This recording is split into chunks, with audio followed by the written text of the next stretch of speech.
युती संदर्भातली सगळ्यात मोठी बातमी येते। युतीतला वाद मिटेल की नाही मला माहित नाही असं म्हणतायत उद्धव ठाकरे, शिवसेनेचे पक्षप्रमुख। वाद दोन्ही पक्षांना मिटवावा लागेल, न पटणाऱ्या धोरणांचा विरोध मात्र चालू राहील असं उद्धव ठाकरेंनी सूचक वक्तव्य केलंय।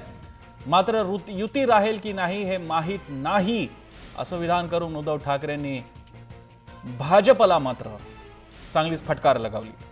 वाद आहे तो दोन्ही पक्षांना मिटवावा लागेल, मध्यस्थी करावी लागेल, तोडगा काढावा लागेल असं उद्धव ठाकरे म्हणालेले आहेत आणि न पटणाऱ्या धोरणांचा विरोध करणार हे मात्र त्यांनी ठणकावून सांगितलं। विशेष म्हणजे आजच मुनगंटीवार भाजपचे ज्येष्ठ नेते यांनी मातोश्रीवर भेट दिली, उद्धव ठाकरेंची भेट घेतली आणि एक प्रतीक म्हणून वाघाचा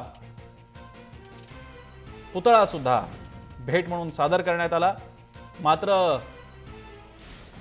ही वाघोबागिरी करून सुद्धा वाघोब्याबरोबर घरोबा मात्र राहील की नाही हे सांगता येणार नाही असं स्पष्ट केलेलं आहे उद्धव ठाकरेंनी।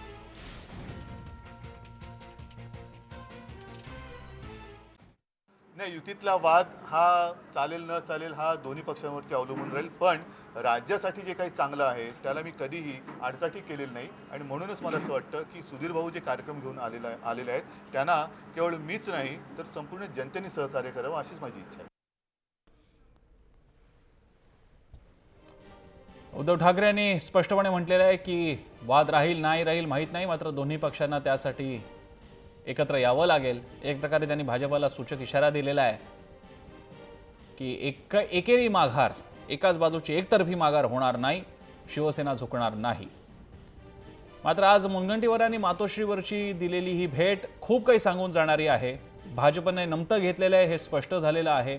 मोठा भाऊ भाजप अशा बाता मारणाऱ्या भाजपने अखेर आपला कॅबिनेट दर्जाचा मंत्री उद्धव ठाकरेंकडे मातोश्रीवर वाटाघाटीसाठी पाठवावा यातच सगळं आलंय।